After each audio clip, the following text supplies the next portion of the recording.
السلام علیکم۔ بسم اللہ الرحمن الرحیم۔ اسلامی بہنوں کی نماز، اس کے اندر یہ وضو کا طریقہ، غسل کا طریقہ، تیمم کا طریقہ، جواب اذان کا طریقہ، نماز کا طریقہ، قضاء نمازوں کا طریقہ، نوافل کا بیان، استنجا کا بیان، حیض و نفاس کا بیان، زنانی بیماریوں کے گھریلو علاج، نجاستوں کا بیان، اسلامی بہنوں کی تیز مدنی بہاریں۔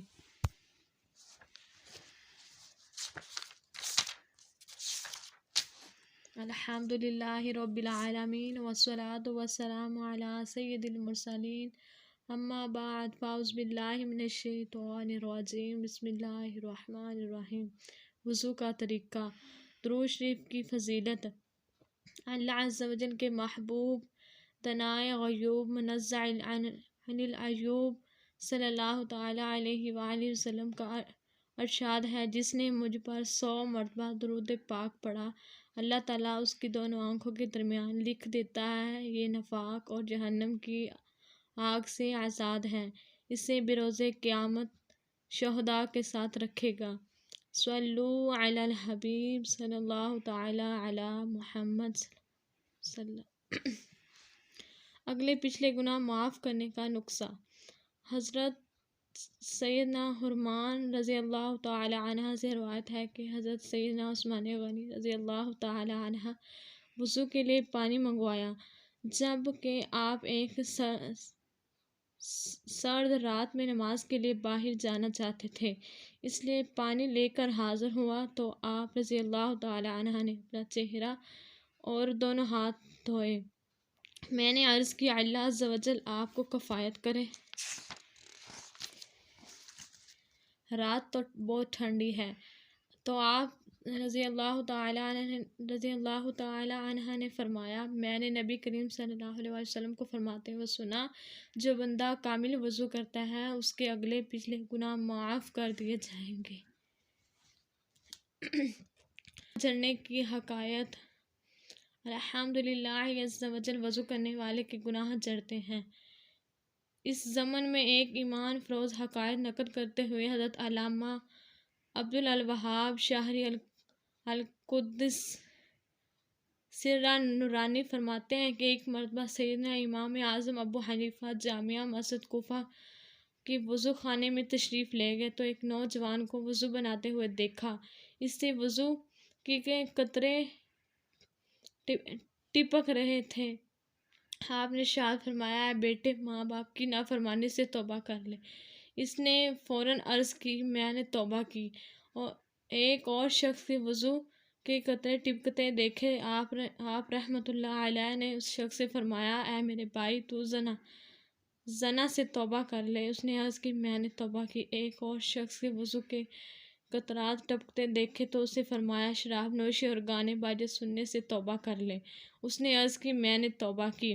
سیدنا امام اعظم ابو حنیفہ رضی اللہ تعالیٰ عنہ پر کشف کے باعث چونکہ لوگوں کے عیوب ظاہر ہو جاتے تھے، لہٰذا آپ نے بارگاہ خداوندی عز و جل میں اس کشف کے ختم ہو جانے کی دعا مانگی۔ اللہ عز و جل نے دعا قبول فرما لی، جس سے آپ رضی اللہ تعالیٰ عنہ کو وضو کرنے والوں کے گناہ جڑتے نظر آنا بند ہو گئے۔ صلو علی الحبیب صلی اللہ تعالی علی محمد۔ قبر میں آگ بھڑک اٹھی۔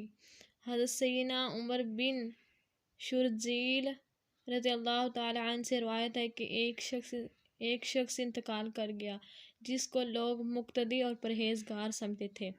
جب اسے قبر میں دفن کیا گیا تو فرشتوں نے فرمایا، ہم تجھ کو اللہ تعالیٰ کے عذاب کے 100 کوڑے ماریں گے۔ اس نے پوچھا، کیوں مارو گے؟ میں تو تقویٰ پرہیزگاری کو اختیار کیے ہوئے تھا۔ تو فرشتوں نے فرمایا، چلو 50 کوڑے ہی مار دیں گے۔ اس پر وہ شخص برابر بحث کرتا رہا، یہاں تک کہ وہ فرشتے ایک کوڑے پر آ گئے۔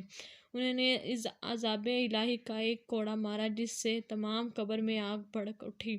تو اس سے پوچھا کہ تم نے مجھے کوڑا کیوں مارا؟ فرشتوں نے جواب دیا، تو نے ایک دن جان بوجھ کر بے وضو نماز پڑھی تھی، اور ایک مرتبہ ایک مظلوم تیرے پاس فریاد لے کر آیا مگر تو نے اس کی مدد نہ کی۔ اسلامی بہنوں، بے وضو نماز پڑھنا سخت سخت کی بات ہے۔ فقہ کرام رحمۃ اللہ علیہ یہاں تک کہ فرماتے ہیں کہ بلا عذر جان بوجھ کر، جائز سمجھ کر یا بغیر وضو کے نماز پڑھنا کفر ہے۔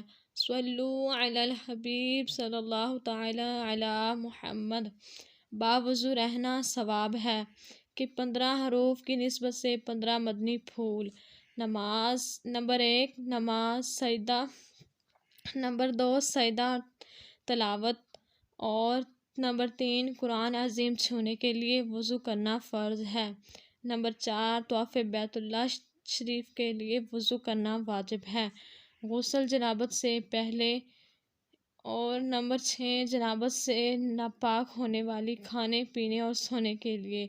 اور نمبر 7 حضور پر نور صلی اللہ علیہ وآلہ وسلم کے روضہ مبارک کی زیارت، اور وقوف عرفہ اور صفا مروہ کے درمیان سعی کے لیے وضو کرنا سنت ہے۔ نمبر 10 سونے کے لیے اور نیند۔ نمبر 11 نیند سے بیدار ہونے پر۔ نمبر 12 جماعت سے پہلے، اور نمبر 13 جب غصہ آ جائے اس وقت، اور نمبر 14 زبانی قرآن عظیم پڑھنے کے لیے۔ نمبر 15 دینی کتب چھونے کے لیے وضو کرنا مستحب ہے۔ صلو علی الحبیب صلی اللہ تعالی علی محمد۔